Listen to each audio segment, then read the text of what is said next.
It was quite the busy weekend. We'll have a recap of everything from high school state track and field to college baseball to the NBA. And we'll also preview another busy week coming up for state baseball and softball. This Memorial Day edition of Hot Mic starts right now. Hot Mic with Dom Izzo. Really?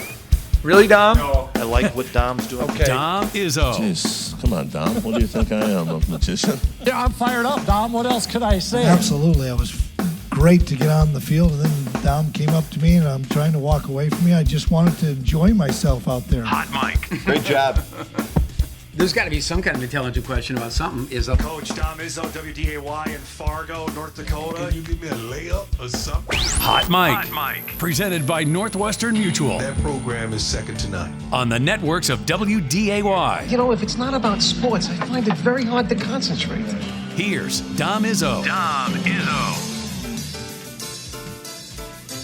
Good Monday morning. Welcome to this Memorial Day edition of Hot Mic on WDAY Extra, KSFL TV. Hello to everybody in Sioux Falls, KNBN. Hello out to everybody in Rapid City, and also streaming on Inforum.com. It is the 26th day of May in the year 2025. Hello. Let's get a new week going, huh? Shall we? What a weekend it was. Man, it was busy. It was fun. A lot to touch on today. No doubt about that. Don't know where we're going to start, but we're going to get through it over the next 2 hours here on the show. Hi, everybody. Once again, Sam Getzinger filling in for Dom Izzo today. He's got the day off. He'll be back in here tomorrow.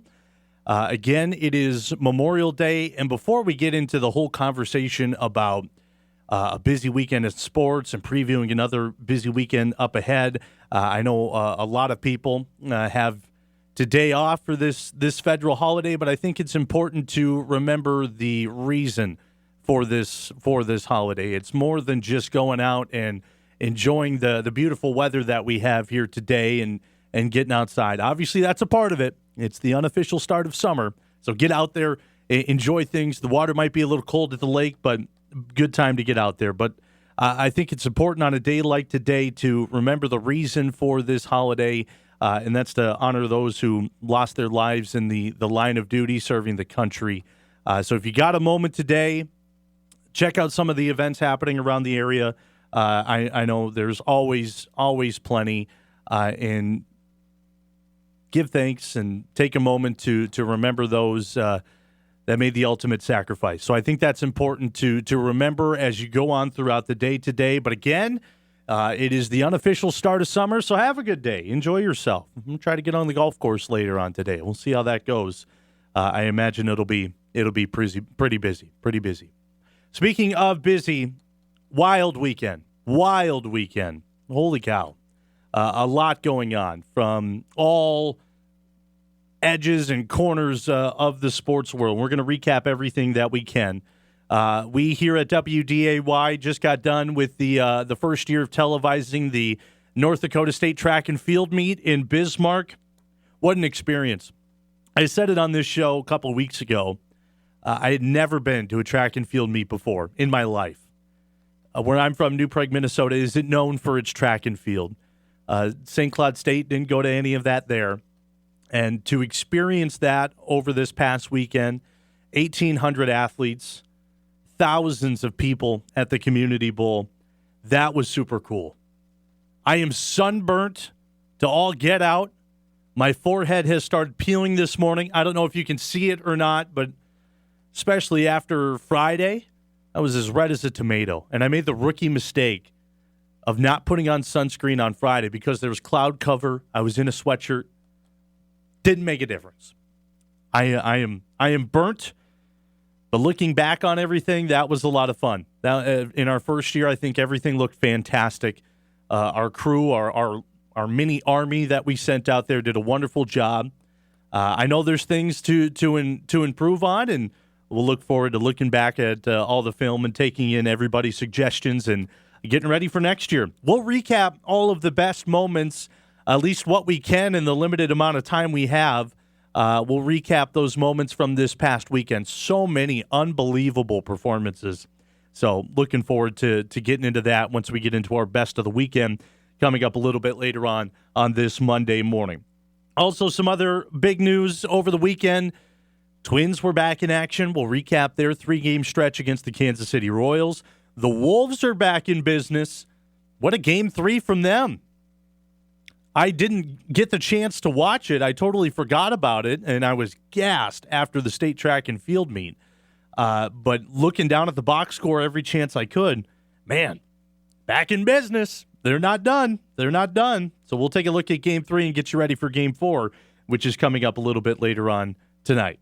And, of course, the huge news here in the Metro, Bison Baseball punching their ticket to the big dance, the NCAA baseball tournament, after a monster week in Omaha, putting together a great stretch of games, winning 3 of them, only losing 1 of them in a double elimination bracket. Really cool to follow along with them and see what they've done throughout the season, and now it's starting to pay off. It's paying off here, and they'll get a chance in the postseason, which we'll touch on here in just a second. You know what? Let's start with that. College baseball and the news there, and again, the Summit League tournament wrapped up over the weekend, and we told you this last week, and Dom gave you the full rundown of the game. They started the Summit League tournament against Omaha, a team that they played in Fargo earlier on, or I should say the weekend before the Summit League tournament, and it was a cold one, super cold, 40 degrees, windy. Supposed to be a 3-game series, ended up only being 1 game a couple of Saturdays ago, and they dominated Omaha. 12-2 was the final score. Have to play them again to start the Summit League tournament. And what a doozy of a game that was. Went to extra innings, and a triple and a walk-off wild pitch allowed NDSU to advance to the next round. So that was pretty neat. Went up against Oral Roberts, able to get the win there. Oral Roberts, again, one of the best teams in the Summit League throughout the regular season. I say one of because St. Thomas was up there as well, but they weren't postseason eligible. And then Oral Roberts, as they do, great baseball program down there, started to make their way through the other side of the bracket because, again, it's double elimination. They go on to beat Omaha to get into the championship game. So the championship game's played on Saturday. Oral Roberts needs to win 2. NDSU only needed to win 1, and Game 1 went in favor of the Golden Eagles. It was a 3-1 loss for North Dakota State, a tight one. They were in it. The pitching staff was solid. 10 strikeouts on the day. Just couldn't muster up the offense in that one, so they fell in Game 1, 3-1. So that went into the deciding Game 2 of the Summit League Championships. NDSU just needed to pull out a win, and they punched their ticket to the postseason. Here's how Game 2 went down in Omaha. We pick it up in the top of the 3rd. This is Sam Canton with a drive to the right field wall. That's a 2 RBI single. You wouldn't get any extra bases on that, but that would give the Bison the lead in the 3rd inning. Danny Lockenmeyer coming out of the bullpen was fantastic for the Bison. Nolan Johnson got the start today. He went 4 innings, 2 strikeouts on minimal rest time. Was great in those 4 innings. Danny Lockenmeyer was fantastic. So was Alex Erlob, 3-2 at this point, and a bases clearing double that scored Blake Timmons. So the Bison have some insurance here as we go to the 8th, and Danny Lockenmeyer, again, was fantastic. He pitched 3 1/3. This is the bottom of the 9th, 2 outs and a 1-2 count. Got him swinging. 7 strikeouts for Lockenmeyer in 3 1/3, and the Bison take the Summit League Championship for the first time since 2021. What a week. What a week for the squad from NDSU. Head coach Tyler Oakes gets his first conference championship. Really impressive. Really impressive to watch what they've done down the stretch. It has not been an easy run this season. They have played phenomenal competition, which we'll touch on in just a little bit. Overall, you see them there. That's what everybody works for, that celebration. To hold the banner, slap the sticker on, and know you're moving on. NDSU had 6 all-tournament selections. Sam Canton, Davis Hamilton, Nolan Johnson, who's been phenomenal on the bump, Logan Knight as well, Danny Lockenmeyer, who we told you, 3 1/3, 7 strikeouts. He only gave up 2 hits, and he had 2 walks in there as well. He had his 8th save of the season. That's one of the best in the Summit League. What a year for Danny Lockenmeyer. Jake Schaffner, who's been phenomenal as well, the leadoff hitter for NDSU. He was also an all-tournament selection. So they each get a spot. Most valuable player was Johnson as well, Nolan Johnson. This couple-week stretch from him, it's got to be a whirlwind. Summit League Pitcher of the Year. You go on to have a couple of great outings in the Summit League tournament and in the championship on short rest, mind you. He threw 100 pitches in one of the games before. I want to say that was on Wednesday. Wanted the ball for the championship game. They expected maybe 1, 2, 3 innings out of him. They got 4. He gave up 3 hits, only 1 run, had 2 strikeouts. His defense did the work behind him. So what a performance. They get the win. 4-2 was the final score. So the Bison are moving on to the national tournament. Now, if you're curious on how this national tournament works for NCAA Division I baseball, it is a grind, and I think that is an understatement. You're practically playing a brand new season. There's 16 regional tournaments. The top 16 teams host a regional tournament. It's double elimination as well. You win the regional tournament, you go to a super regional. There's 8 super regionals, and that is a 3-game series. You win that, you go to the College World Series. The College World Series is 8 teams, 4 teams aside, and the winner of each side of the bracket plays in a 3-game series to ultimately decide the champion. That is a grind coming up for NDSU baseball, for really any team that's punching their ticket to the next round. So looking forward to that. I know the team is having a watch party. The selection show to figure out where everybody is going in the regional is coming up pretty soon, in a couple of hours, at 11 o'clock, and that's going to air on ESPN2. The Bison baseball team is having a watch party for that. We're going to be there, so we'll have that covered for you throughout the day, and we'll get more on this throughout the week as well. So I'm looking forward to that. Again, that selection show is 11 o'clock this morning on ESPN2 if you're looking for something to watch in the afternoon. Done some digging. There's been some projections out there by a couple of different Division I baseball sites. This is from D1 Baseball, and you see NDSU in the bottom right corner. This projection has them in Eugene, Oregon for that regional. You got Oregon, Arizona, Connecticut as the 3 seed, and North Dakota State as the 4 seed. I know a lot of people are familiar with how this NCAA baseball bracket and postseason runs out, but it's kind of similar to NCAA hockey, if you will. You got your top 4 seeds in a region, but the difference is this one is double elimination. So that's one projection from D1 Baseball. There is another projection, Eric, if you can pull that one up. This one's from Baseball America, and it also has NDSU going to Eugene, Oregon. So you got Oregon, UC Irvine, which is a familiar team for NDSU. Played them back in 2021 in the regional. Western Kentucky as the 3 seed. Then you see NDSU again as the 4 seed. And as I mentioned earlier, this is the first time since 2021 that the Bison baseball team has made it to this regional level here. And that 2021 team, if you don't remember that, what a team that was. 42-19 they went on the year. They went to the Stanford Regional.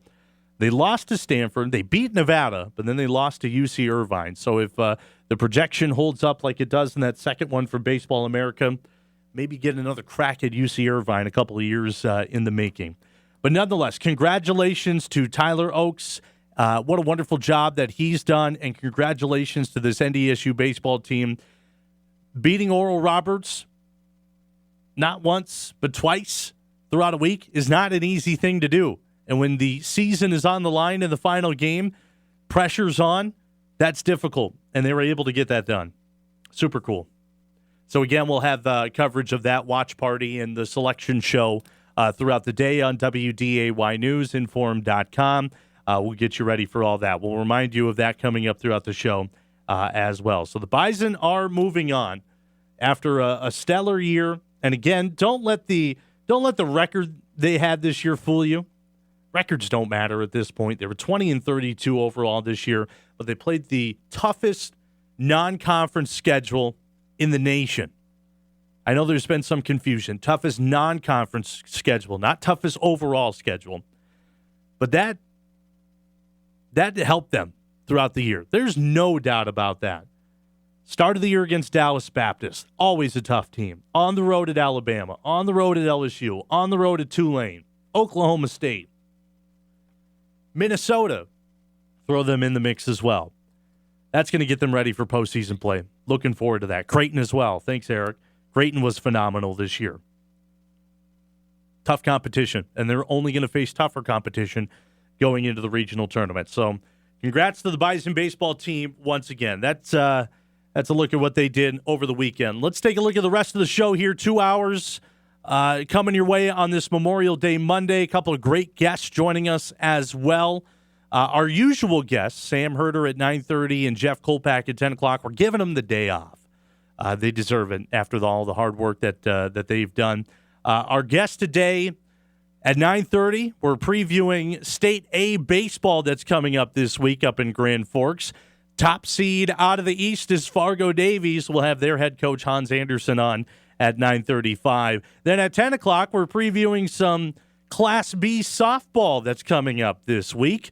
Scott Kost, the head coach of Central Cass, after a dominant performance in the Region 1 tournament and all throughout the season, he'll join us to recap the year at 10 o'clock. So looking forward to that. Again, the guests brought to you by Northwestern Mutual. Very excited to have those two on. A lot to get to as well. Mentioned state track and field. We're going to recap all of the best moments from the weekend when we come back on this Memorial.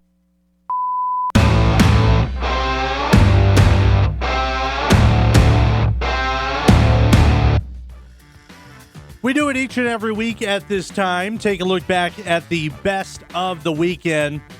So many things to put in here from this past weekend, but I want to focus on North Dakota State Track and Field and that meet over the weekend. Of course, as I mentioned earlier, we were down there televising that for the first year. I had so much to learn when I got there. So many fantastic people that were there to help teach me. The athletes were fantastic as well. Some great performances all around. And I'm not going to be able to get to every single one of them, but I want to show a couple here as we take a look back at the best of the weekend.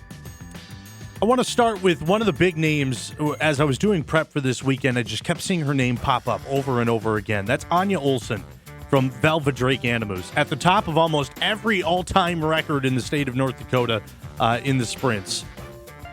This is her here in the yellow and blue in lane 4, dominating the 100-meter race, and she was as advertised coming into this state track meet.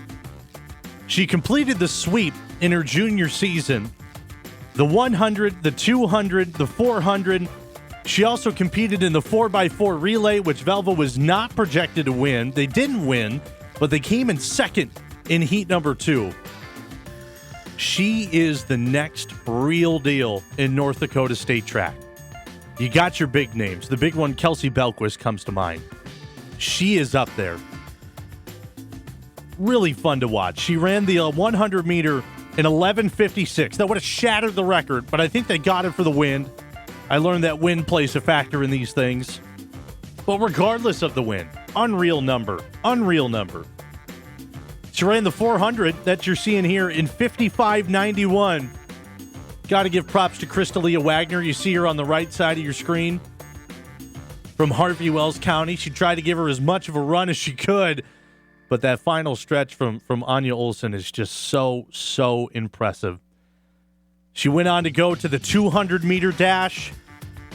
Set a personal record, a state record for that as well. 23:73. You'll see it here. Blazing speed. Blazing speed. She is the next big name to watch in North Dakota track and field. Unbelievable stuff. She competes at the national level as well. And again, she's just a junior. Excited to see what she can do next year as well. So congratulations to Anya Olsen on a stellar weekend for Velvet Drake Animus. Fantastic stuff from her. Fun to watch. Fun to watch. Also fun to watch, Michelle G. from West Fargo. That was another name who was at the top of the list in almost everything I was finding. She swept the sprints last year, and she came back and did it again. This is the 100-meter dash. She won it in 11:9.7. Sub 12 is a really impressive number. Set the record there. 200-meter dash, 24:49. Solid stuff. 400-meter, 56:52. She went and ran in some relays as well and helped West Fargo win some relays. Unbelievable. What her and Michelle and Anya, what they've done throughout their high school careers and what they will do the rest of the way. Names you want to look out for. So congratulations to Michelle G on that one as well. Arguably one of the top stories of the weekend, and there were so many. One of the top ones was Claire Grindy from Hillsborough Central Valley in the girls' Class B side. You see her running in the blue and black. She's just a 7th grader. And she came into her first state track and field meet and just dominated. Was a machine out on the track. She swept the distance races, 3,200, 1,600, 800, anchored a relay and won it for Hillsborough Central Valley. The Burros won the girls' Class B state title mainly because of what she was able to do throughout the week. One of the nicest humans. She was awesome to talk to. Again, just a 7th grader. They had another 7th grader as well, Caroline Anderson, who helped push the pace for that Hillsborough Central Valley team as well. Unbelievable. Bursting onto the scene. That's a name you're going to want to keep a lookout for what, the next 7 years? Claire Grindy. Mark it down. Another huge performance. And this one blew my mind when I heard the number. We'll go to the field side of things. And Ryder Bickett from Carrington, competing in the Class B javelin, shattered the record, the state record, the all-time record, broke it all. He's now the best to ever do it with this monster toss. 2:11.11 is the mark. And I didn't know it at the time, but that is a poke. And that was good enough for 3rd best in the nation this year. 3rd in the nation. What a throw. That super impressive. 2nd best in that competition, by the way, 182.7. Shattered them. Shattered the competition. He also told me he pulled his groin a couple of weeks before, and he just had to practice through it, and it all paid off. Every one of his throws was over 200 feet. To put this all in perspective, and a neat thing that I found, Preston Brown, an NDSU quarterback commit, is 5th in the nation in the javelin throw at 2:11.7.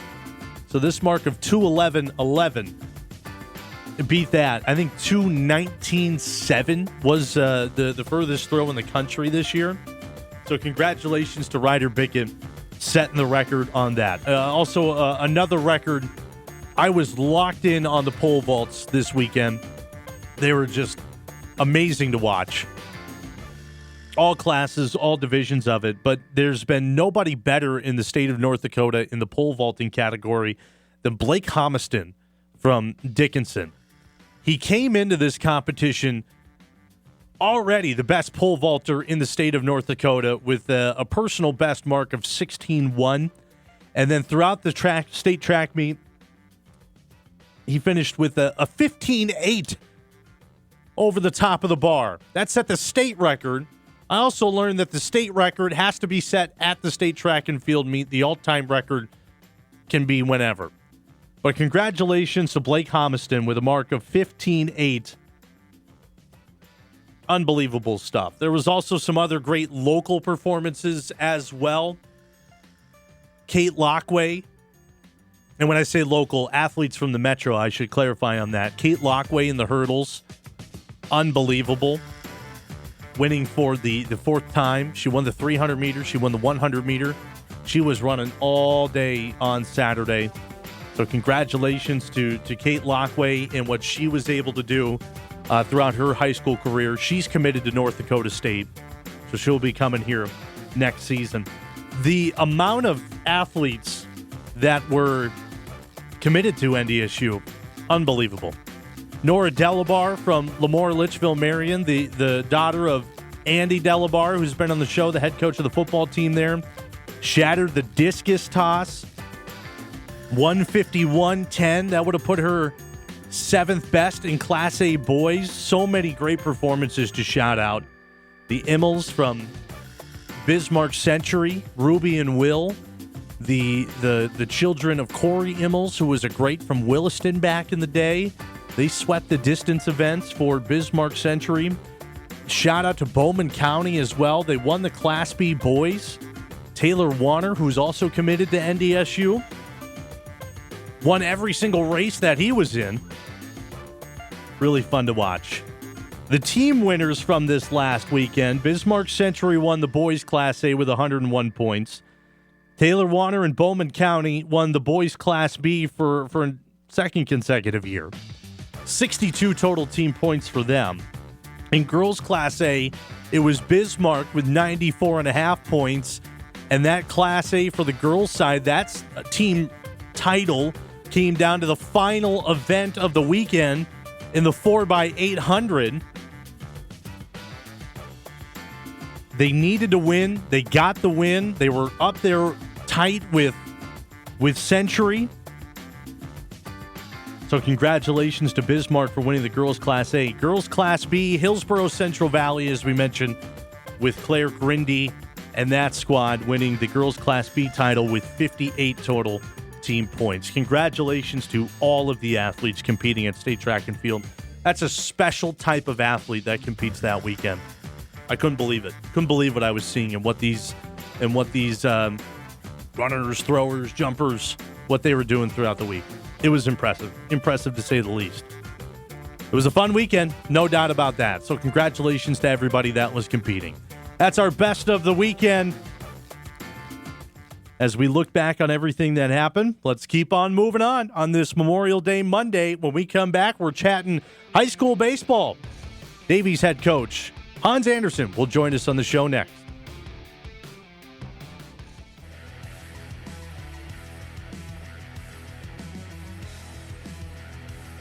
Welcome back on this Memorial Day edition of Hot Mic on WDAY Extra, KSFL TV in Sioux Falls, KNBN in Rapid City, and also streaming on Inforum.com. Gave you the full rundown of state track and field just a couple of moments ago. We go from one state track and field event, state tournament, if you will, to another string of state tournaments coming up this next weekend. Baseball, softball coming up. Also have tennis and soccer as well. It's going to be a busy weekend in all corners of the state, so I'm looking forward to that. And to preview one of the state baseball tournaments coming up on the boys Class A side, we'll welcome in our first guest of the day, and that is Hans Anderson, the EDC Coach of the Year from Fargo Davies, joining us on the show. Hans, thanks for coming on this Memorial Day. Hopefully you can get some rest today after a busy weekend. I want to give you a congratulations on that EDC Coach of the Year honor. I know coaches don't like talking about themselves, but what do you think of that honor? That's pretty cool. Yeah, it's nice. It's nice to get, but again, it's all the kids. The kids are what makes it happen, and that's why we do it. I don't do it for the awards for myself. It's all about kids and development, and hopefully they get better and they get to see the reward for what they do. Well, your team has been phenomenal this season, 25-5 overall. Just wrapped up the EDC tournament. Give me a breakdown of the year, because this was a near record-breaking year, if I'm not mistaken. We came out guns a-blazing. I mean, we played really well right away. We really haven't had a real lull, knock on wood. We've played well in all three phases, and when our hitting's down a little bit, our pitching and defense came through, and that was showcased on Saturday in our EDC championship game. But the kids they've come and they've been hungry all year, and they just keep at it. They have determination and they have a goal, and that's what they're trying to get to. That EDC tournament, I was looking at the scores, and 3 wins, and it seems like they came in 3 different ways. Is that a fair way to look at that? How would you describe this last week? Yeah. The first game, we didn't particularly hit very well, but again, pitching and defense, and we had some clutch hits. Excuse me. And then on Friday, it was kind of a crazy game. We got off to a lead, and West Fargo kind of punched us back in the mouth. And Cade Holhauser, he really gritted through it. And I went up to him, was like, you still good to go? And I mean, 7 runs, but I felt like he still was doing well. And that, they just fought off a few pitches, and he's like, yeah, I want the ball, coach. And I'm giving him the ball. He's earned it this year. And then our offense just chipped away and responded right away, and we gritted it out. And then, Saturday was just a fun ball game to be a part of. I mean, 1-0, Cheyenne came to play, and Wyatt threw really well. Our defense made some good plays, and we had a couple hits and one big one by Malachi Wermeyer. Well, we're watching the highlights here of that championship game against West Fargo Cheyenne. Tell me about the performance from Wyatt Kozadowski in that championship game. Goes the distance in a shutout with 9 strikeouts. Could you believe what you were seeing on the bump from him? As strange as it sounds, yeah. I mean, he's done it for us all year. Our pitching staff's been phenomenal all year. Again, knock on wood. But Wyatt, he's a gamer, and he's a bulldog, and we talked before the game about kind of what we wanted to do, and pitch to contact, and he said he got 9 strikeouts, but he relied on his defense, and they stepped up for him, and he's like, just give me the ball, I'll take care of the rest. And that's what we do. We just rely on him, and he always seems to show up. Was there ever the conversation, maybe we should go to the bullpen at some point, maybe this will run out, or we're going to keep him in there for the long haul? Well, we had Becca Gigstead down in the bullpen. He was warming up, and we had talked prior to the game kind of our situation, what we wanted to do. But we're like, all right, one more batter for Wyatt, because we knew if we went out there, I'd look like a fool because he wouldn't give me the baseball. So we're like, all right, one more batter. Let's see if you can do it. And sure enough, he did. Tell me about Malachi Wermeyer and 2 hits in that championship game, and that was all that was needed. But he had a monster RBI double. Did the team know, hey, that's all that's needed today? Just 1 run, and we can do the rest offensively? I mean, Cheyenne's pitcher, Rolfson, he threw really well that game. And I told him that afterwards. We had a couple conversations. But yeah, I mean, Malachi he steps up. Last year, he stepped up big for us in the EDC tournament too, and hit a bomb for us.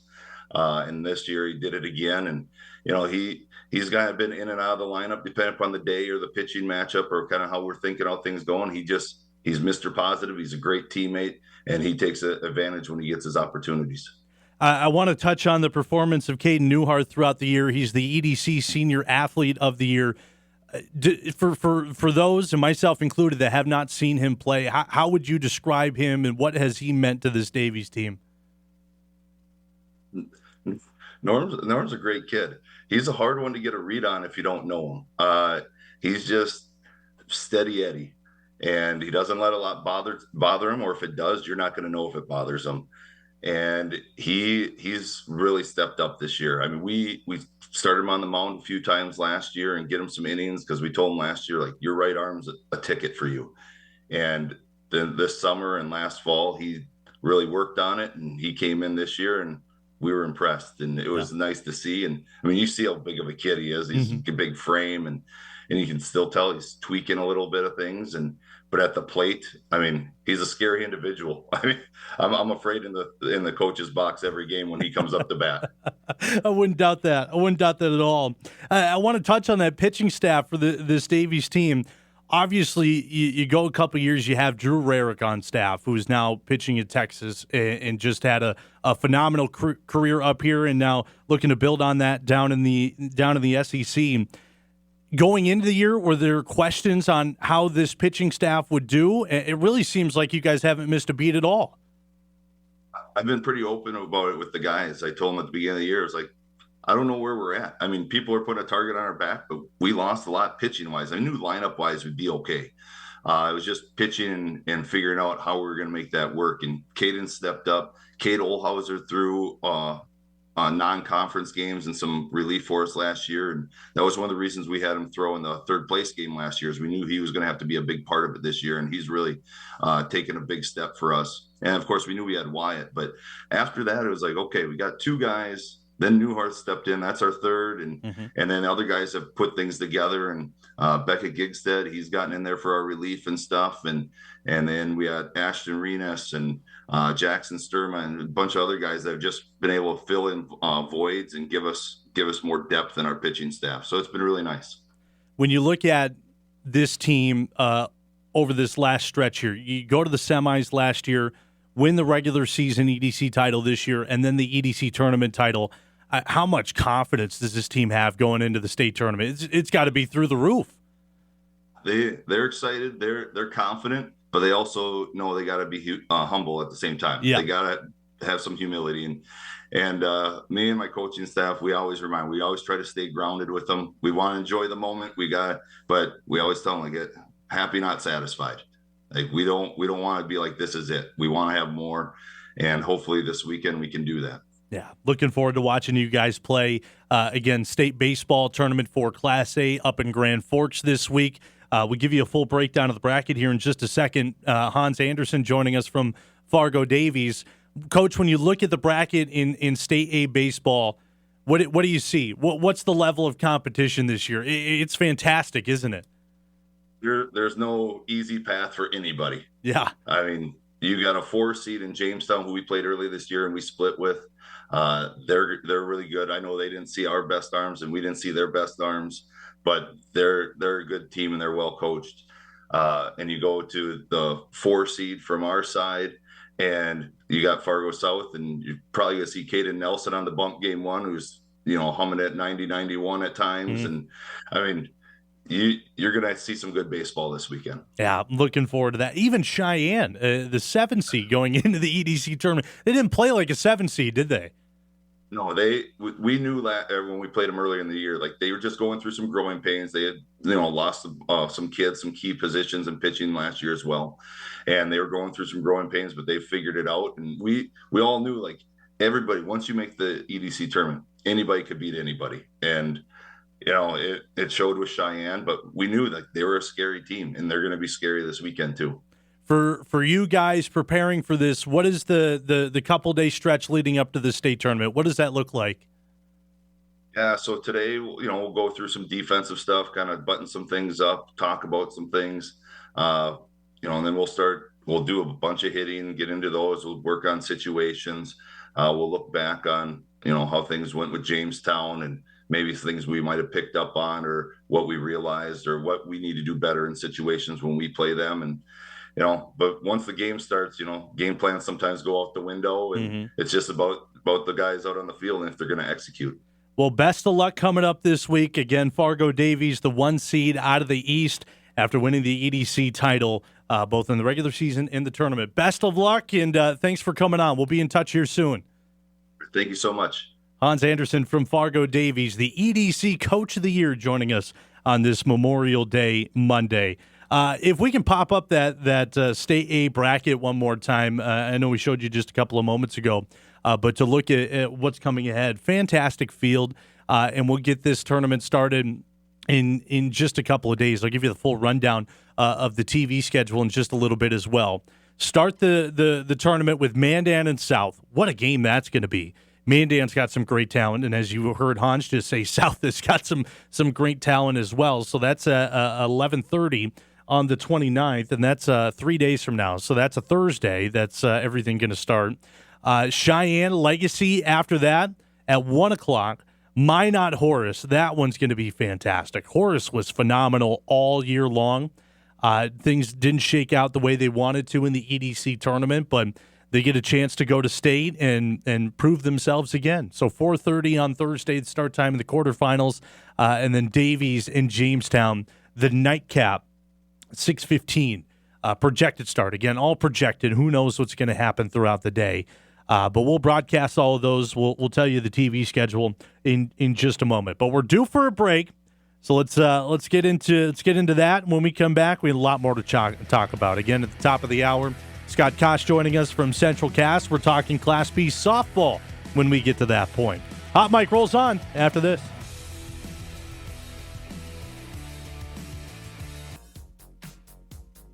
Looking like a beautiful day on this Memorial Day Monday, the unofficial start of summer.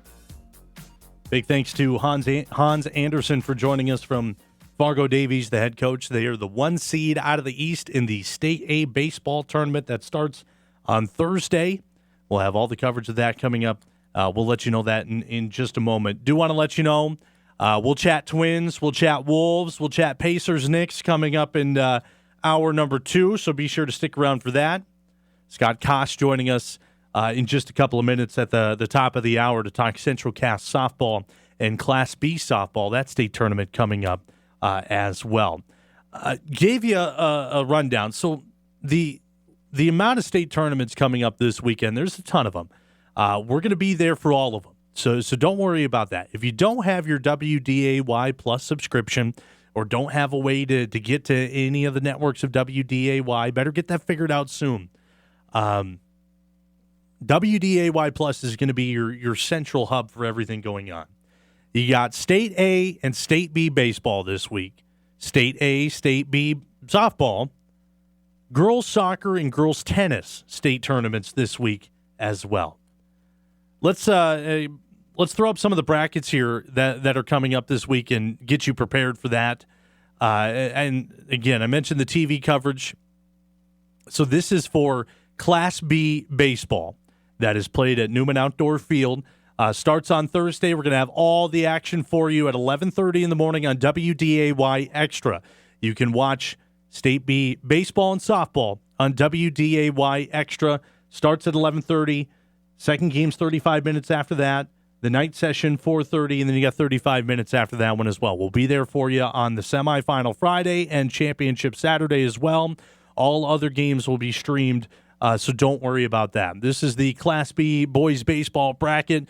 You got Thompson and Renville County up at the top. Northern Cache and Bishop Ryan. Again, Northern Cache with a phenomenal year as well. Park River and Rugby, and then Lemoore, Litchfield, Marion, and Shiloh Christian to wrap up quarterfinal Thursday. And again, you can catch all of those on WDAY Extra. For State A baseball, you can catch the quarterfinals and the semifinals and all the consolation games on WDAY Plus. The championship will be on WDAY Extra. And again, we'll remind you of all this, and we'll have it up on inform.com as well as we get closer to the date. So don't stress on that. We're going to take a look at the softball brackets here in just a moment. But the schedule for that, the quarterfinals on WDAY2, they're played over at North Dakota State as well. Dom will have the call of Class B softball. Starts at 11 o'clock. WDAY2 will have the semifinals on Friday, and we'll have the championship for you on WDAY Extra. And again, all other games streaming on WDAY Plus. You can catch every single game, every single moment of the action from all of the state tournaments going on WDAY Plus. If you don't have access to WDAY Extra or WDAY2, I know it can get confusing at times. We'll look at the bracket here later. We're going to take a break here and get our guy Scott Kost on from Central Cast, and then we're going to start a loaded hour number 2. So that's coming up in just a couple of moments. This Monday morning edition of Hot Mic rolls on after this.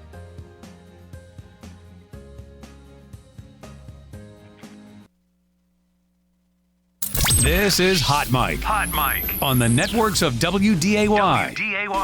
Here's Dom Izzo. Hour number 2, rocking and rolling on this Monday morning. Again, we just gave you the rundown of State A and State B baseball coming up this week. Softball A and B coming up this week as well. We got soccer and tennis this week, and we'll have it all for you on the networks of WDAY. Really looking forward to this upcoming week. It's going to be a busy one, no doubt about that, but it's going to be a lot of fun. Really looking forward to our next guest as well. He's been on here plenty of times. He knows the drill. It's the head coach of Central Cass Softball, Scott Kost, joining us on this Monday morning. Coach, thanks for taking some time. Congratulations on another successful season and region tournament. I imagine you and the girls got to be elated with this year. Yep, very, very excited. One of the things that we talked about at the beginning of the year, Sam, was we just talked about being gritty. We played a really good schedule this year. We tried to go see the best teams that we could possibly play, and we're pretty excited about where we're at right now and how we're playing. You know, this time of year, you want to be peaking at the end of May, and we feel like that's about where we're at right now. Our guy Isaac Dienison was out there doing the story not too long ago about this season for Central Cass and a revenge tour, if you will, based off of how last year finished. How much did that drive the team? And to go off of that, I'm looking at the scores from you guys this year, and they're ridiculous. Just putting up a ton of runs.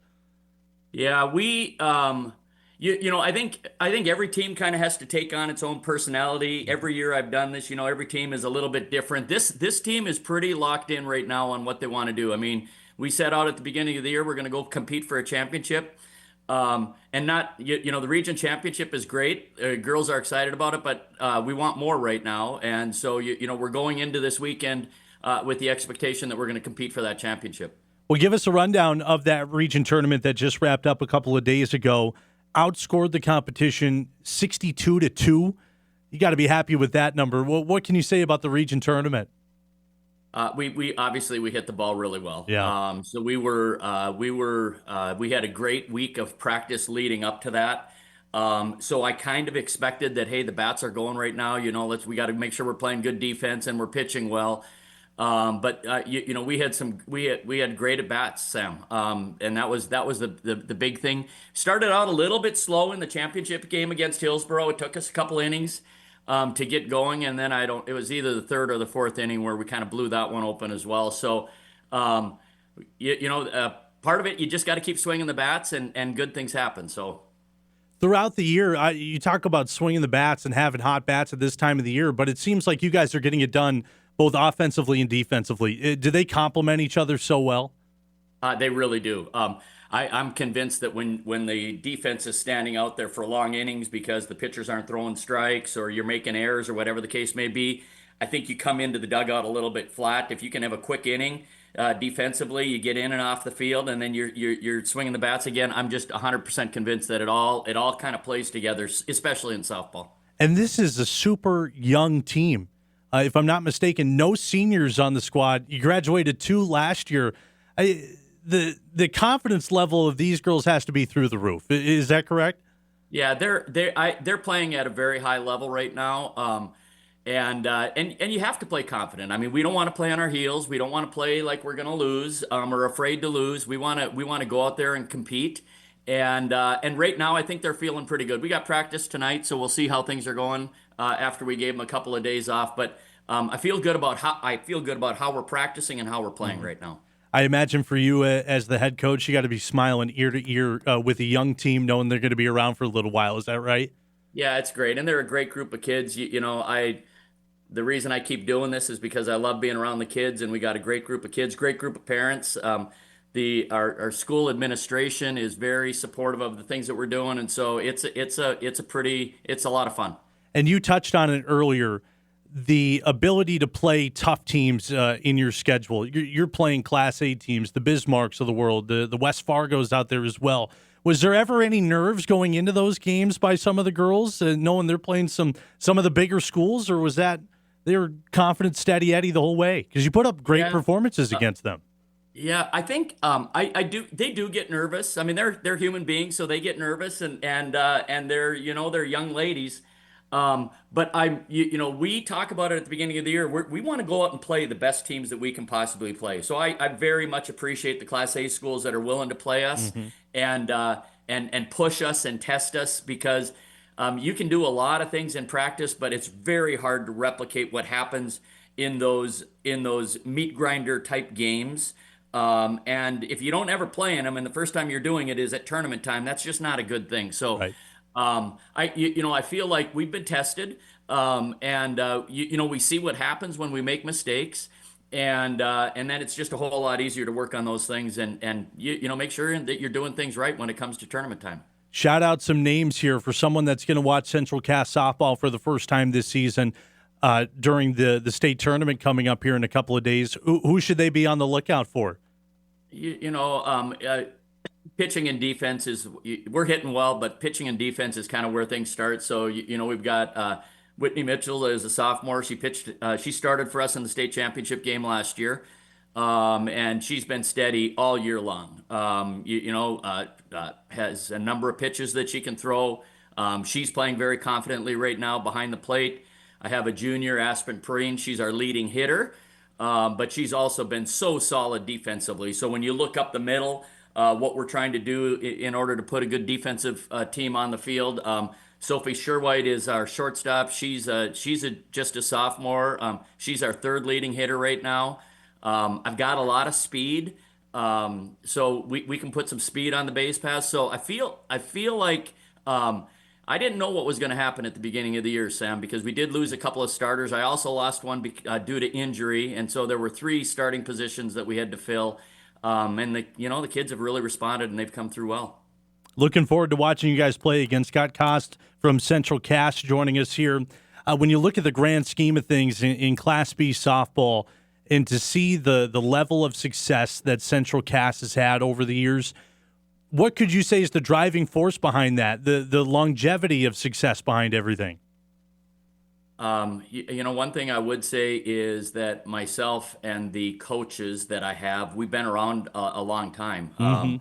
And so I have an amazing group of assistants that are very dedicated, and they just keep showing up year after year after year. And I think as a part of that, then the kids kind of know what to expect. We've got a philosophy, we got a way that we're going to do things, and they know what to expect. So we're not changing things year over year over year. And the other thing I'd say is that our older kids mentor the younger kids. Our seventh and eighth graders get to practice with the high school a lot. I actually have an eighth grader that's starting for us this year. And I think as a result of that, it just that's how you build sustained success. You've got to have that culture where kids are getting mentored by other kids, and you've got coaches you're not switching out coaches every year. And so I think that's a big part of the reason why we've been able to sustain success here. And we were chatting before we got on the air here. The facilities that you guys have over at Central Cass, that's got to help too, doesn't it? It does. I mean, we can, we're out the first week of the year, even though there's still snow around. We're out. We're able to get out on the field. We're able to work out on the field even after a pretty heavy rain. So I think that definitely gives us an advantage, and it's kind of playing itself out. State tournament coming up here in a couple of days. It's at North Dakota State. As a coach and the logistics behind everything, how nice is that it's just down the street? Yeah, we're not particularly fond of staying in hotels, and so I like kids being able to go play a game and then go sleep in their own bed. And we're just a half hour away. NDSU, it's a great facility. Yep. It's a very, very fun place to play. The last 2 times that we played there, the crowds have been really good there, so we're really looking forward to it. What does the week look like for you over the next couple of days, you and this team getting ready for that state tournament? Yep, we'll practice Monday, Tuesday, Wednesday this week. We'll go through kind of the same routine that we've been doing all year long. So we're not really going to change anything up. Wednesday, we might lighten it up a little bit so that we won't go too late. But, right now, the kids are going to show up tonight. They're going to show up. They're going to be locked in. They're going to be chomping at the bit to get ready to start preparing to go compete for a state championship. I'm looking at the Class B bracket now. Of course, you guys are the 1 seed. You got the Lax Burlington, the 2 seed. Velva's up there. Beulah, Botno. You have Carrington in the first round. What can you say about this tournament field and the level of talent that's in it this year? I did. I got a chance to watch Delax at that midseason madness a couple of weeks ago. I was very impressed with them. They can put some really good athletes out on the field. They've had a great year. They're well coached. Velva looked really good there as well, and Velva had a really strong end of the year, winning their region. We've played Beulah twice. Beulah's got a great pitcher. They've got some athletes that are going to create problems. It's exciting to see Carrington in the tournament for the first time, and you gotta peak at the end of the year, and it looks like they're peaking at the end of the year. So we're certainly not going to overlook them. I actually watched their region championship game or their region qualifier game here this morning. It's a good field. Mayport's been there before. Botano's been there before. So I think it'll be a really good field. I think people that come out and watch are going to see some really quality softball. And one more before I let you go here on this Monday morning. You've talked about it on the show before, but just the quality of play in both sides, A and B softball in the state of North Dakota, and just how much the game has grown. This is a huge deal now, isn't it? It really is. I think we just Beulah just had a kid that signed with a D1 school in Texas. The quality of play, Sam, it just keeps improving. Yeah. And even what I've been watching so far this year, I'm just very impressed. The pitching gets better, the hitting gets better, the defensive knowledge of the game just keeps getting better. So it's fun to be a part of. It's really a lot of fun to be a part of it. Scott, I appreciate you for coming on. Best of luck preparing for this week, and best of luck when you get there to the state tournament. Sam, thanks so much. Great talking to you. Yeah, Scott Kost from Central Cast, the head coach of the softball team over there, joining us on this Memorial Day Monday as they get ready for the State B softball tournament, which will be played on the campus of North Dakota State starting on Thursday. Mentioned it there, and there's a great story up on inform.com about this Central Cast softball team getting ready for the year, seeing it as a revenge tour. They made the championship game.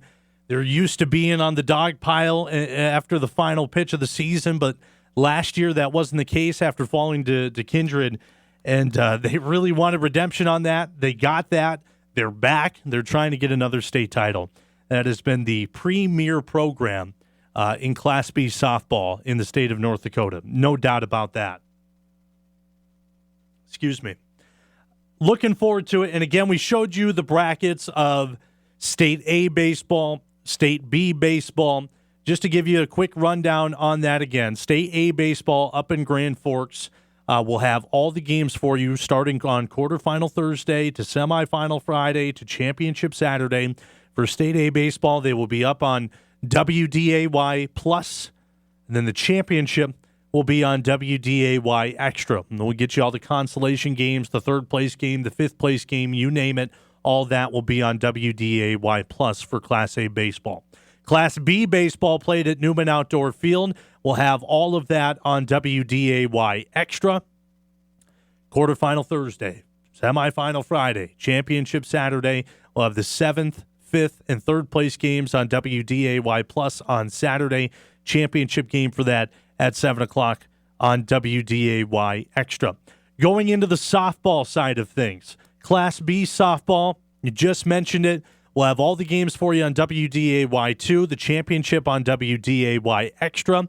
Dom will have the call of that from North Dakota State. He'll have all that for you starting at 11 o'clock on Thursday. Again, we mentioned the bracket. You saw it there. You have Central Cast, the 1 seed. They have Carrington starting at 4 o'clock. The day starts off with Des Lacs Burlington, the 2 seed against Mayport CG. Velva Drake Animus and Hillsborough Central Valley, and we wrap things up on Thursday with Beulah and Botano. Let's not forget about Class A softball as well. Those are being played up in Grand Forks, a fantastic facility over there.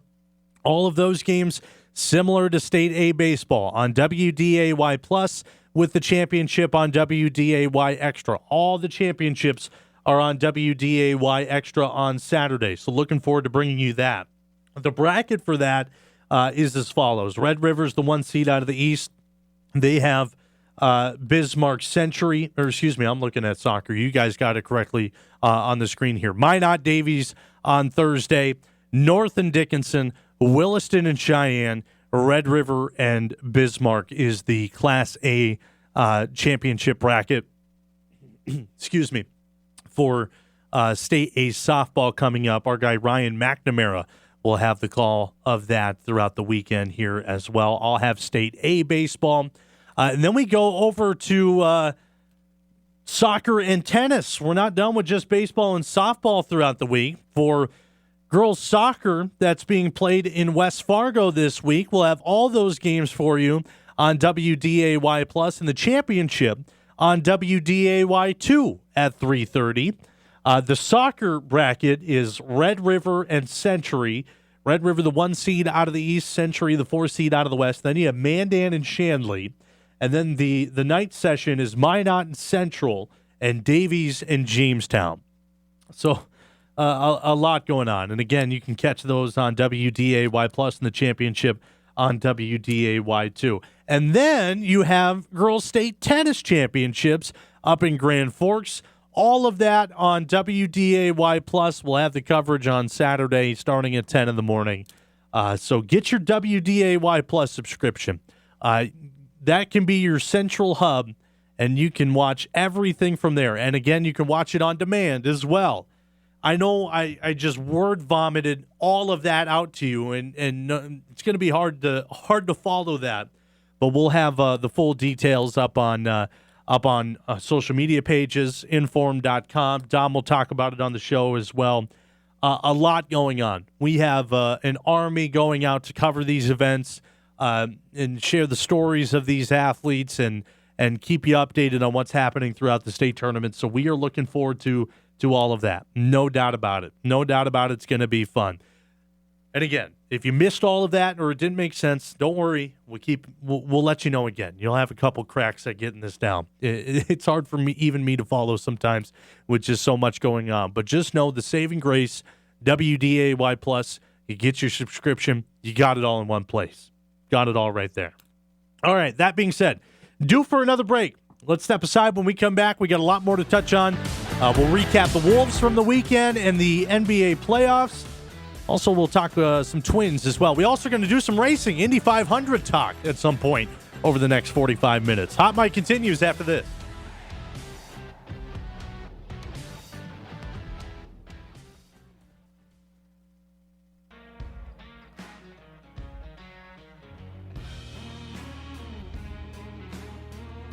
All right, back again on this Monday morning. Sam Getzinger filling in for Dom Izzo today. Dom will be back tomorrow to get you ready and recap a busy night of a whole lot of stuff going on. Again, as I mentioned earlier, we got the NCAA tournament, baseball tournament selection show coming up pretty soon now. Just a little over a half hour away on ESPN2. We'll remind you of that in just a little bit. Wolves play again tonight in Game 4 against Oklahoma City. I can't believe it's taken this long in the show to talk about what they did over the weekend, but just how busy the weekend was. Let's touch on that. The Wolves in Oklahoma City in Game 3. I didn't get a chance to watch it again. We were driving back from Bismarck after a full week of state track and field, but I was following along with the box score, and my goodness. Whatever happened in the first two games, I guess you can throw it out the window. Well, hopefully, because they came out ready to rip and roar back at the Target Center. Let's show you the highlights of Game 3 that was played in Minnesota. A fun one, to say the least, if you're a Minnesota Timberwolves fan. Not so much for Oklahoma City fans. SGA and the Thunder, interesting stat to this, the Thunder are 13-0 when leading two games to none in the best-of-7 series. The Wolves are 0-3 when down 2-0. Looking to change that. And they were off to a great start with Anthony Edwards and a monster jam off of the jump. And the story coming out on this was after Game 2, morale was low on the team playing back from Oklahoma City, and Ant was the one who set the tone. Had a positive energy after the two losses that carried over into the team. It also helps when he has the performance like he did. 30 points on 12 of 17 shooting. They jumped out to a monster first quarter. They were leading the Thunder 34-14 after one. And that's when I kind of got the feeling, all right, I think these guys are onto something here. And it wasn't just Ant that was getting it done. It was a slew of other guys as well. Terrence Shannon Jr. coming off of the bench, played in 13 minutes, rattled off 15 points. Great to see a new face coming out there and helping out. I'll be the first to say it. Dante DiVincenzo hasn't been my favorite to watch during the postseason, so to be able to get some of that performance from Terrence Shannon was great to see. Again, Edwards 30 points. He was 5 of 8 from deep. Wolves shot phenomenal again from deep, 20 of 40. That's 50% from beyond the arc. Here in the third, they got a 77-52 lead. Ant again attacking the rack. Beautiful reverse layup. This is the Ant we were hoping to see, and we finally got it. It's streaky at times with this Wolves team throughout the playoffs. I think that's fair to say. There's some games, I go back to the Lakers series, where they're almost what felt like 100% from three, shooting 63s in a game, and they're knocking them down. And then there's other games where it's just the lid is on the basket, and they can't get it off. And it's gone back and forth. And this just so happened to be one of the games where they were on it. They were on fire. 57% from the field, 50% from three. Take that any day of the week. We don't even need to show you the fourth quarter highlights because they dominated. The fourth quarter was actually the closest quarter, but 143-101 was the final score in Game 3. So every Wolves fans that jumped off of the bandwagon after Game 2, come on back. Come on back. Game 4 is tonight, back in the Target Center. Looking forward to that. And mention the performances from Ant and Terrence Shannon. Also great performances across the board. Julius Randle seems to have gotten his stride back. 24 points. He was 9 of 15 from the field. Knocked down a couple of threes. Jaden McDaniels, in double figures. Rudy Gobert, 7.7 rebounds. Not the greatest night from him. Mike Conley, 6 points as well. The bench was fantastic. Leonard Miller, how about that? Leonard Miller, when was the last time you heard that name? 11 points from him. Naz Reid, 10 points. Nickeil Alexander-Walker, 12 points. They held SGA, the now reigning NBA MVP, to just 14 points. 4 of 13 shooting. Was not clicking. There was long stretches, if I remember right, 13, 14 minutes where he wasn't getting a basket. And that just speaks to the testament of the defense of the Timberwolves. He only had 4 free throw attempts in the game on Saturday. 4. Can you believe that? The guy attracts whistles. It frustrates people. But if it works, it works. Pushed him to an NBA title. So we'll see. We'll see if they can carry this over. Again, the schedule the rest of the way looks as this for the Minnesota Timberwolves and this series with Oklahoma City. Game 4 tonight. It's on ESPN at 7:30, and it's at home, again, at the Target Center. And if the Wolves want to have a great end of the series here and push their way to the finals, they have to nail it at home. They have to be phenomenal at home. Obviously, a road performance is going to need to happen, no doubt about that. But you got to get this one at home. Going 3-1 and then back to Oklahoma City, not easy. Not easy to win that game. So Game 4 is tonight, 7:30 on ESPN. I like the normal start times again. Game 5 on Wednesday, back in Oklahoma City. Again, 7:30 on ESPN. Game 6 at the Target Center in Oklahoma City. Or excuse me, at the Target Center against Oklahoma City, 7:30 on ESPN. And then Game 7, if the Wolves can climb their way back, Game 7 is on Sunday. That's June 1st in Oklahoma. 7 o'clock start time, again on ESPN. Need to force a Game 7 at this point. So, that's a look at what's to come. We'll remind you of that later on in the show, but great performance by the Wolves. 42-point blowout. Unbelievable. Got a second, want to touch on the other game going on the eastern side of the NBA playoffs, the Knicks and the Pacers. They were playing last night. I got to be honest again. I was so exhausted after the weekend. I was just resting. I forgot they were playing, so I didn't get a chance to watch it. But I read up on it a little bit afterwards, and We'll show you the highlights of that game as well. The Knicks and the Pacers going at it yesterday for Game 3. The Pacers have been unbelievable. Unbelievable this series. The 4 seed out of the eastern side, led by that man, Tyrese Halliburton. I watched the end of, what was that, Game 2 in the hotel room in Bismarck when the Pacers forced overtime. They mounted that huge comeback, forced overtime, and then eventually won it in New York. Crazy game.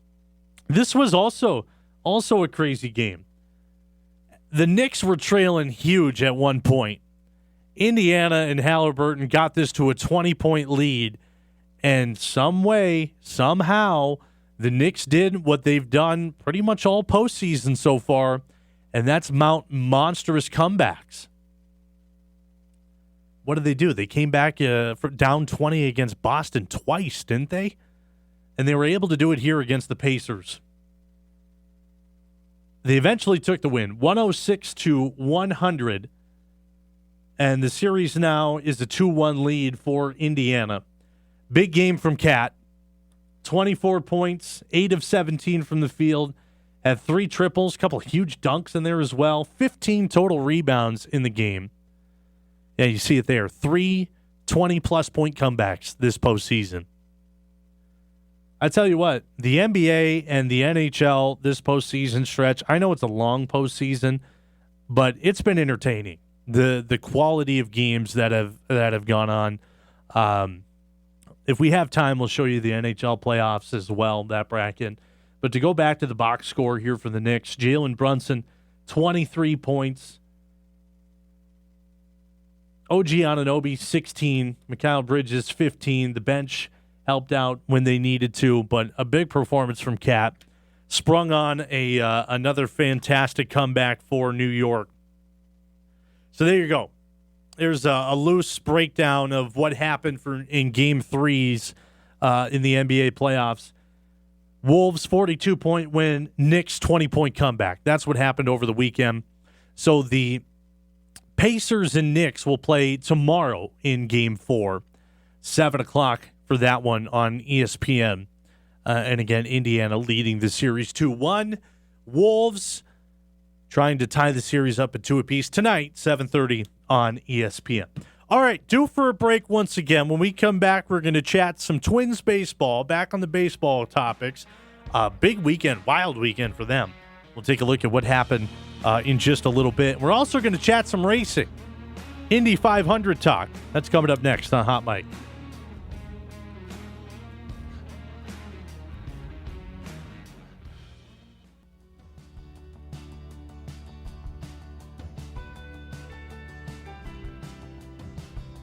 Looking like a solid day. Start off another week. Memorial Day. Busy week coming up here for all of us at WDAY. State tournaments at the end of the week. Wolves tonight, throughout the week. It's a fun time. Fun time to be watching some sports. No doubt about that. Also a great time to get out and enjoy yourself a little bit. Golf courses, I imagine, will be packed. Lakes will be packed. I'm sure the water is going to be freezing cold. So just a heads up on that if you're heading out there. Not like I know much, but those are my 2 cents on that. Gave you an update on the Wolves and the NBA playoffs. Want to give you an update on the Twins because they were in action over this past weekend, taking on the Kansas City Royals at Target Field. Kind of a crazy weekend for them. Game 1 on Friday, Game 2 on Saturday. Both of them were extremely tight and came down to the final innings. Let's roll what happened in the first 2 games here because pretty crazy. Game 1 on Friday, a tight one. 1-1 in the bottom of the 9th, and Ty France steps up and jacks a 2-run walk-off homer into the Minneapolis night sky. That's his 4th home run on the season. And the Twins get the 3-1 win there in those baby blue uniforms. I'm still up in the air. I don't know how I feel about those ones. They look pretty nice there, but look like the Brewers. Nonetheless, Ty France gets the walk-off home run. They stun the Royals in Game 1 of the series. Go to Game 2. Another close one, a little bit more high scoring in games two. Goes down to the bottom of the ninth, runners on second and third, and it's Brooks Lee with a ground ball through the infield, up the middle, and Brooks Lee walks it off. So count them. 2 walk-offs in 2 games against the Royals over the weekend. And that made it 16 wins in 18 games for the Twins. I never thought I would say that this year. Never thought.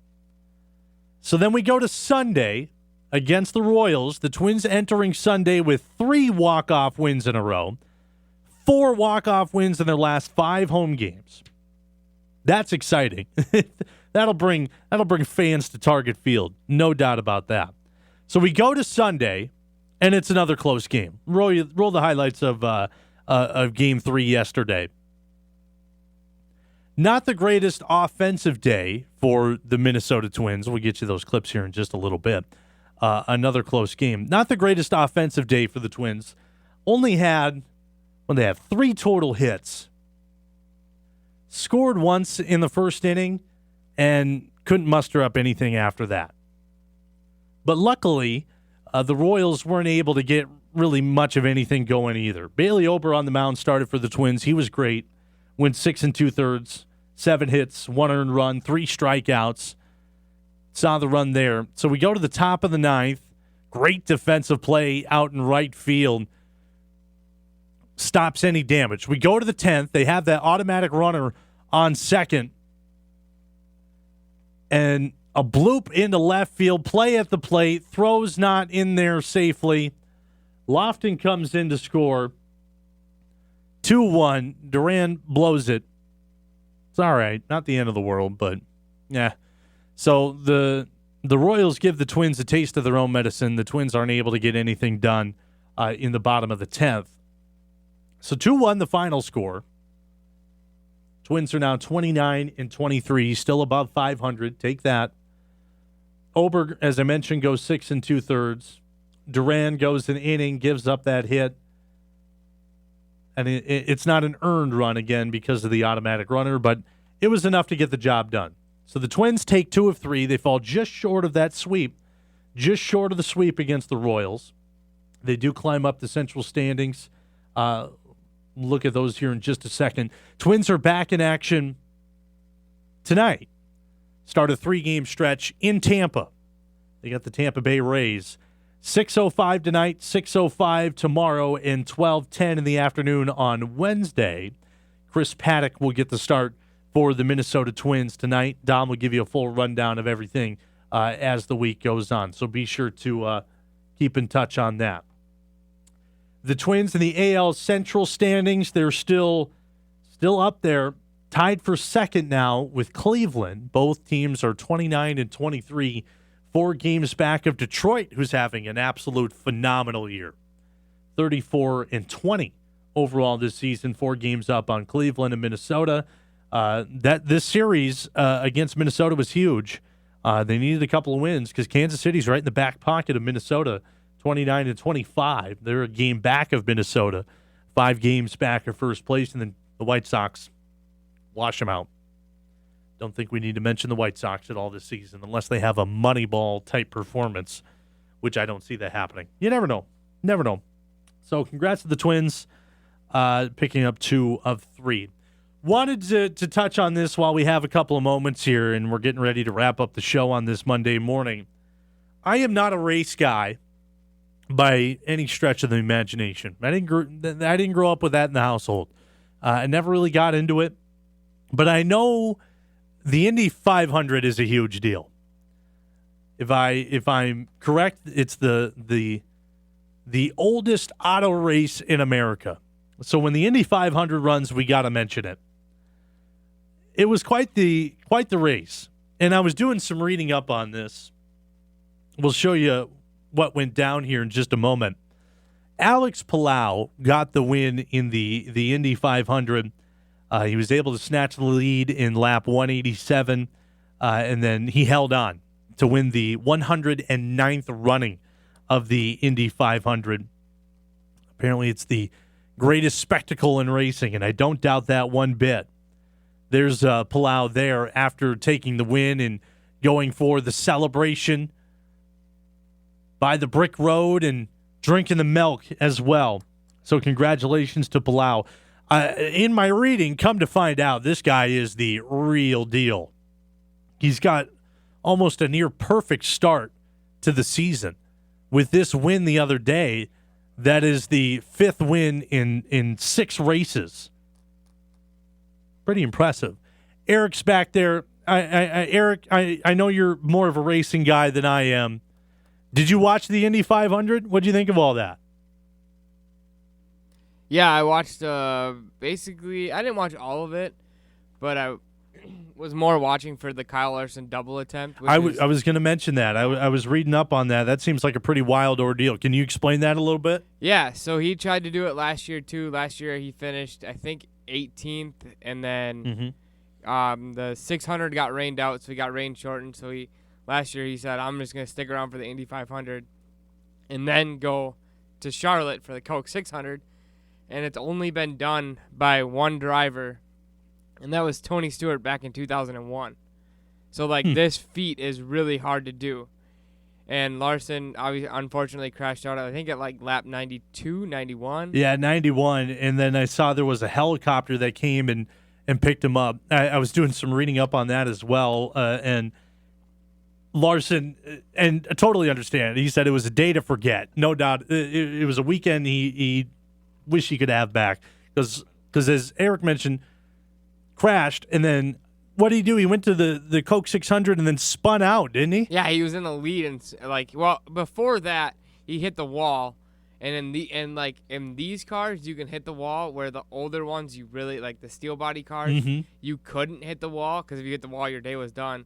Hit the wall, there was no damage, then he spun out, and then he got involved in an accident, I think on lap 240 something. That's a tough week. And it wasn't even his fault. He was just trying to avoid the accident that was happening in front of him.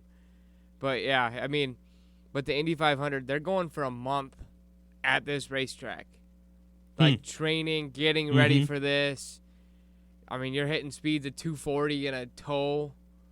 It's crazy. It's sketchy, and there's a lot of crashes this year, and it's probably due to the track, due to the rain. Yeah. They had a guy. And this race, nobody cares what you do the rest of the season. This is the race. Yeah. Yeah. No, I've gathered that. And I'm going to make it a New Year's resolution, and I say that at the end of May. I'm going to make it a New Year's resolution to try to learn more about the racing world. That's going to be my goal. But congratulations to Alex Palou, excuse me. Thanks, Eric. Speaking of which, Eric texted me while we were at State Track and Field and demanded I get this in the show somehow. So before we go to break, let's pull up the other crazy thing that happened at the Indy 500 track, and that was the Weenie 500. The Oscar Mayer Wienermobiles were going at it in a 5-mile race, and it came down to the final stretch, and the vehicle representing the Southeast, the Slaw Dog, took it and made a move at the final stretch and won by half a bun. Impressive. Really impressive stuff. I was watching this clip. I didn't realize those vehicles top out at 65 miles an hour. I did not know that's how slow 65 miles an hour looks. But this is more my speed. 6 Wienermobiles going at it to see who's the fastest. And Slaw Dog able to get the win in the end. Love that. I want to see more of that. If you ever get a chance, find the clip. I think Fox or somebody put it together of the announcers giving all the puns. Yeah. I was listening to this, just dying. How could you not? That's good stuff. That's good TV right there. So congratulations to Slaw Dog and Alex Palou for their big performances at the Indy 500. All right, let's take a break. When we come back, we're gonna get into what to watch and also some more news on the NCAA baseball tournament that's coming up.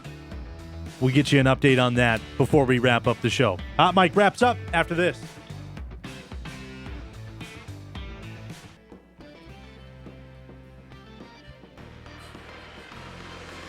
Couple of minutes left on this Memorial Day Monday edition of Hot Mic on WDAY Extra, KSFL TV in Sioux Falls, KNBN in Rapid City, and also streaming on Inform.com. Thank you to everybody tuning in on this holiday. Dom will be back in the chair tomorrow, touching on everything, getting you ready for everything. Again, a busy week. I mentioned earlier in the show that there was so much I could have put in the Best of the Weekend segment. I kept it focused on the state track and field meet, but this should have been in there, and I want to touch on it before we go out the door today. NJCAA National Softball Tournament.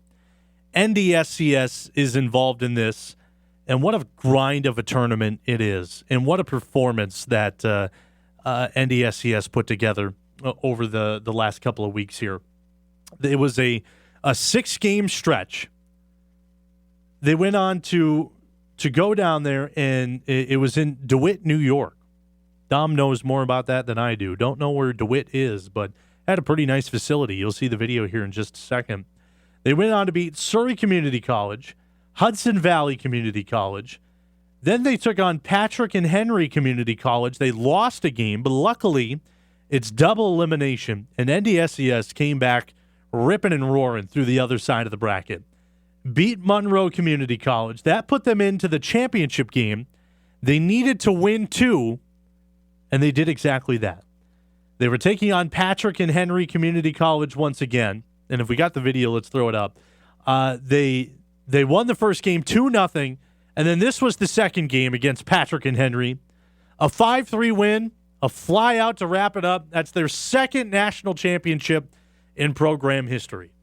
So congratulations to all those gals. I know there's some North Dakota natives on that team. Big win. Way to get the win against a team that they lost to earlier in the tournament. So congratulations to NDSCS wrapping up an impressive season, another impressive season.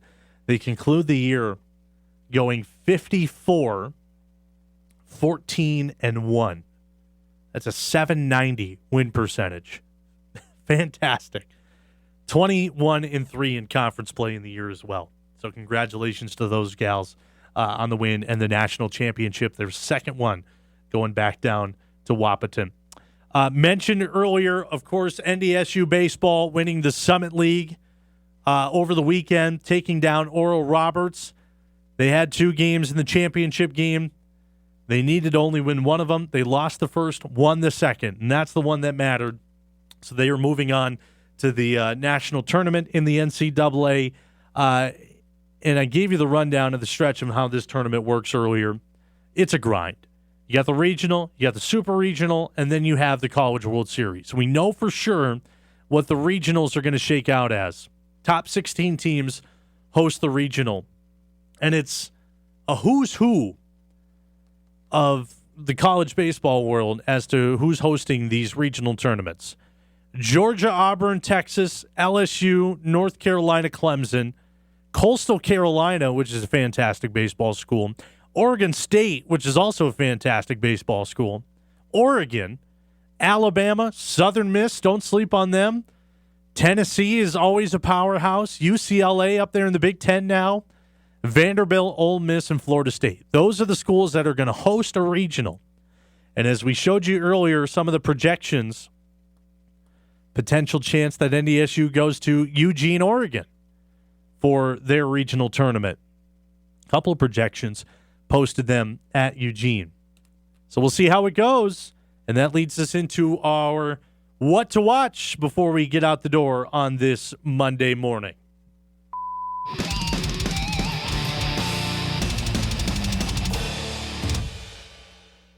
The selection show for that NCAA baseball tournament is coming up in just a couple of minutes, about 4 minutes away on ESPN2. So when we're done here, flip it on over to ESPN2 and we'll learn the fate of North Dakota State baseball.